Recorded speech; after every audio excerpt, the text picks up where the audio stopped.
हे दोस्तों, अगर मैं आपसे पूछूं कि आपके हिसाब से वो कौन सी नंबर 1 चीज है जो आपको जिंदगी में आगे बढ़ने नहीं दे रही है, वो कौन सी चीज है जो आपको एक ग्रेट इंसान बन के आपके गोल्स या सक्सेस तक पहुंचने नहीं दे रही है, जिसकी वजह से ही आप वो ड्रीम लाइफ नहीं जी पा रहे हो जो आपको चाहिए, तो अब इसका आंसर ज्यादातर लोग कुछ ऐसे देंगे कि मैं ग्रेट नहीं बन पा रहा हूँ क्योंकि मुझे सही अपॉर्चुनिटी नहीं मिल रही है, या मुझे ज्यादा टाइम नहीं मिल पाता इसीलिए, या मेरे पास वो टैलेंट नहीं है, मेरी लाइफ में बहुत परेशानियां है, ऑब्स्टिकल्स है, एक्सेट्रा एक्सेट्रा। मतलब सब बैड और बुरी चीजें गिना देंगे जो उनके हिसाब से उनके आगे ना बढ़ पाने का मेन रीजन है, जो सच बोलूं तो मोस्टली सच नहीं होता। ऑथर बोलते हैं कि सच तो ये है कि आपकी उस ग्रेट लाइफ जिसके आप सपने देखते हो, उसके और आपके बीच में जो सबसे बड़ी चीज दीवार बन के खड़ी है, वो कुछ बुरी और बैड चीजें नहीं है, बल्कि वो तो सारी अच्छी और गुड चीजें हैं, जिसने आपको कंफर्टेबल बना दिया है अपनी सिचुएशन से, जिसकी वजह से आप जहां हो वहीं सेटल हो गए हो। एग्जाम्पल, हम सुबह जल्दी उठ के एक्सरसाइज नहीं करते ताकि हम फिट रहे। क्यों? क्योंकि हमें सोने मजा आता है, इट फील्स गुड, ना कि बैड। हम हेल्दी खाना नहीं खाते क्योंकि हम अनहेल्दी और जंक फूड खाने में ही कंफर्टेबल हो गए हैं। हम ये सोचते हैं कि अरे क्या फर्क पड़ता है, सब तो खाते हैं। हम अपनी नॉर्मल लाइफ से, जॉब की रूटीन से इतने कंफर्टेबल हो जाते हैं कि फिर उससे ग्रेट और अच्छा करने के लिए कोई एक्शंस नहीं लेते। और यही कंफर्टेबल हो जाना सबसे बड़ी प्रॉब्लम है, जिसकी वजह से हमारा देश और हम खुद ग्रेट नहीं बन पा रहे हैं। आज ज्यादा ग्रेट स्कूल्स नहीं बनती, क्यों? क्योंकि सब गुड स्कूल्स में ही खुश है। ग्रेट ट्रांसपोर्ट फैसिलिटीज नहीं है क्योंकि सब गुड या उससे भी बदतर खराब चीजों से ही कंफर्टेबल हो गए हैं। गड्ढे हैं तो गड्ढे हैं, रोड खराब है तो है, क्या फर्क पड़ता है, चला लेंगे, एक दिन तो जाना है, 2 दिन तो जाना है, ये 10 मिनट की तो बात है। और ऐसे धीरे धीरे करके हम बुरी से बुरी चीजों के साथ कंफर्टेबल होते जाते हैं, और यही कंफर्टेबल होना एक बड़ी प्रॉब्लम है। ऑथर जिम कॉलिन अपने 21 लोगों की रिसर्च टीम के साथ 5 साल रिसर्च करे इस एक क्वेश्चन का आंसर फाइंड आउट करने के लिए, जो ये था कि वो क्या चीजें होती है जो हमें गुड से ग्रेट बनाने में मदद करती है। वैसे तो उन्होंने ये सारी रिसर्च बड़ी बड़ी कंपनीज पर करी थी, उनके कई साल के डेटा निकालकर, पर इससे मिले आंसर्स बस बिजनेस के लिए ही नहीं बल्कि हर इंसान की लाइफ को ग्रेट बनाने में बहुत हेल्पफुल हो सकता है। सो अभी मैं उनकी फाइंडिंग के ही कुछ पॉइंट्स आपके साथ शेयर करूंगा। Now let's begin. Number 1, 5 level leader. बहुत से लोगों को लगता है कि लीडरशिप क्वालिटी बस बिजनेस करने के लिए जरूरी होती है, बट ऐसा नहीं है। आप सब अपनी लाइफ के लीडर हो, और जिस डिग्री तक आप अपनी लाइफ को लीड कर सकते हो, उस डिग्री तक आप अपनी लाइफ में सक्सेसफुल भी बन सकते हो। हेंस, अगर आप अपनी लाइफ को ग्रेट बनाना चाहते हो तो आप अपने अंदर लीडरशिप क्वालिटीज रखो, और वो भी लेवल 5 की लीडरशिप क्वालिटीज। अब लेवल 5 क्या होता है ये बताने से पहले मैं आपको लेवल 1 से लेवल 4 तक के लोगों के बारे में बताता हूँ। लेवल 1 पे वो लोग आते हैं जिनमें स्पेशल स्किल्स होते हैं, जो बहुत नॉलेजेबल होते हैं और जो रिजल्ट्स भी निकालते हैं खुद मेहनत करके। लेवल 2 पे वो लोग आते हैं जो एज अ टीम काम करना जानते हैं और टीम के गोल्स को पूरा करने में अपना कंट्रीब्यूशन देते हैं। लेवल 3 के जो लोग होते हैं वो मैनेजर टाइप के होते हैं, जो दूसरे लोगों के और रिसोर्सेज की हेल्प लेके अपने ऑब्जेक्टिव्स पूरे करते हैं। लेवल 4 के लोग इफेक्टिव लीडर्स होते हैं, जो सब बड़े लीडर्स में आते हैं और जो कंपनी के विजन और गोल्स को पूरा कराते हैं बेस्ट परफॉर्मेंस के साथ। और लास्ट सबसे टॉप पे आते हैं लेवल 5 के लीडर, जिनमें मोस्टली फर्स्ट 4 लेवल की कैपेबिलिटीज तो होती ही है, बट इन सबके साथ साथ उनमें 2 सबसे इंपॉर्टेंट चीज होती है जो उन्हें लेवल 5 पर लेके आती है। पहली ह्यूमिलिटी, और दूसरी जो बहुत से लोगों को ह्यूमिलिटी के अपोजिट लगती है, जो है एक बहुत स्ट्रॉन्ग पर्सनल विल। ज्यादातर मूवीज और स्टोरीज में ऐसा दिखाते हैं कि जो लीडर होते हैं वो हीरो टाइप के होते हैं, बहुत रॉकिंग होते हैं, बट ऐसा हमेशा सच नहीं है। बहुत सी कंपनीज जो गुड से ग्रेट बनी, उनके लीडर्स शांत टाइप के लोग थे, यहाँ तक कि कई तो बहुत कम बात करने वाले लोग भी थे, लेकिन उन सब में एक चीज कॉमन थी, उन सब में ह्यूमिलिटी बहुत थी। मतलब उनमें जरा भी घमंड नहीं होता था अपने काम के ऊपर या अपने ऊपर। वो सबके साथ बहुत रिस्पेक्ट से रहते थे, फिर चाहे वो बड़ा छोटा प्लम्बर इलेक्ट्रिशियन कोई भी हो, और कभी अपने ईगो को अपने ऊपर हावी होने नहीं देते थे।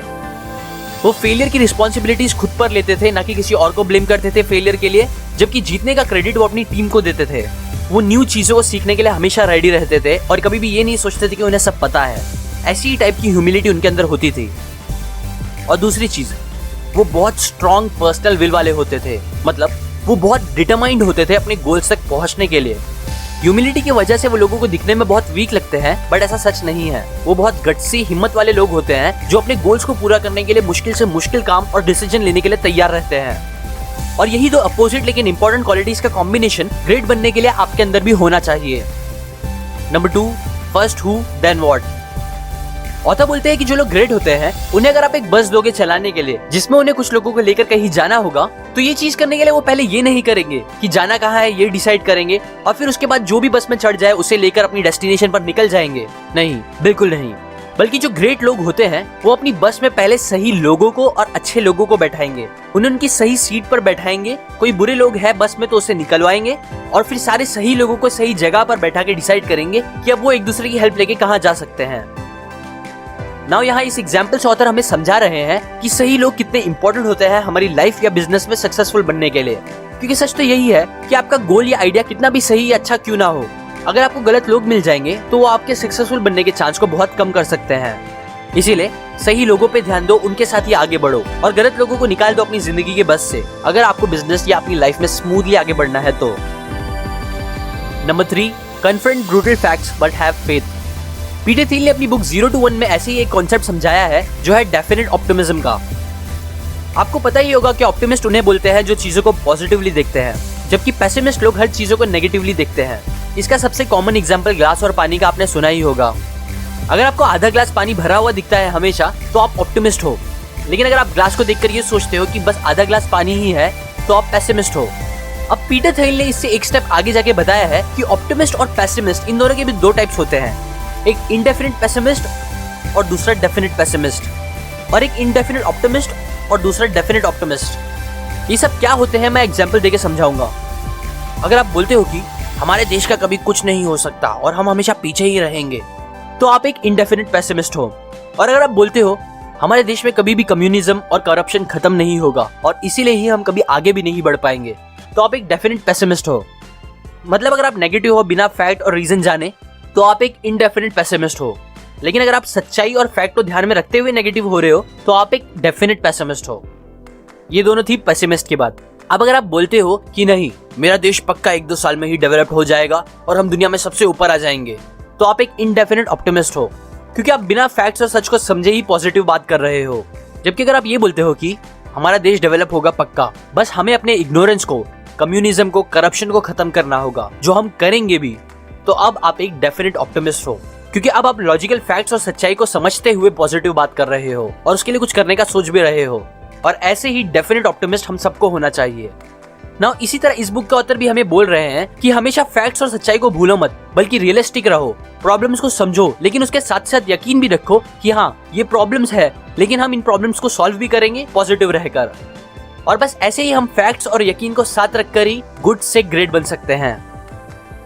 सो ये थे इस बुक के 3 बड़े पॉइंट्स। अगर आपको इस बुक के और दूसरे बड़े प्रिंसिपल्स के बारे में जानना है तो आप कमेंट करके मुझे बता सकते हो, मैं शायद एक और वीडियो इस बुक पे बना दूं। अभी के लिए अगर आप मुझसे कनेक्ट करना चाहते हो तो आप मेरे फेसबुक और इंस्टाग्राम पेज को जरूर लाइक करें, वहां मैं काफी एक्टिव रहता हूँ। और एक सोशल मैसेज, इस वीडियो को जितना हो सके शेयर करो ताकि लोगों में बुक्स पढ़ने का शौक पैदा हो, उनका इग्नोरेंस खत्म हो और हमारा देश भी तरक्की करे। और नाउ टू एंड, ये बातें मैंने आपको good to great by Jim Collin इस बुक से बताई है। अगर आपको बिजनेस में जरा भी इंटरेस्ट है तो आपको ये बुक जरूर पढ़नी चाहिए। ये बुक गुड ही नहीं बल्कि सच में ग्रेट है। सो अगर आप इस बुक को अच्छे से पढ़ना चाहते हो, इसके सारे प्रिंसिपल्स को समझना चाहते हो, तो आप डिस्क्रिप्शन में जाके ये बुक खरीद सकते हो। और अगर आप इन यूजफुल वीडियोस को कभी मिस नहीं करना चाहते तो आप सब्सक्राइब जरूर करें और वो करने के बाद बेल आइकन पे जरूर क्लिक करें। इससे जब भी मैं एक न्यू वीडियो अपलोड करूंगा आपको उसका नोटिफिकेशन आ जाएगा। और अगर आप बेल आइकन पे क्लिक नहीं करोगे तो नोटिफिकेशन नहीं आएंगे। ये नया रूल है यूट्यूब का, सो बेल आइकन पे जरूर क्लिक करें। और अगर आप फ्री में बिजनेस रिलेटेड और यूजफुल बातें सीखना चाहते हो तो आप आई बटन से जाके या इधर क्लिक करके मेरे बिजनेस हैक प्लेलिस्ट के कुछ वीडियोस देख लो, वो आपके लिए बहुत यूजफुल होंगे। And finally, thanks for watching.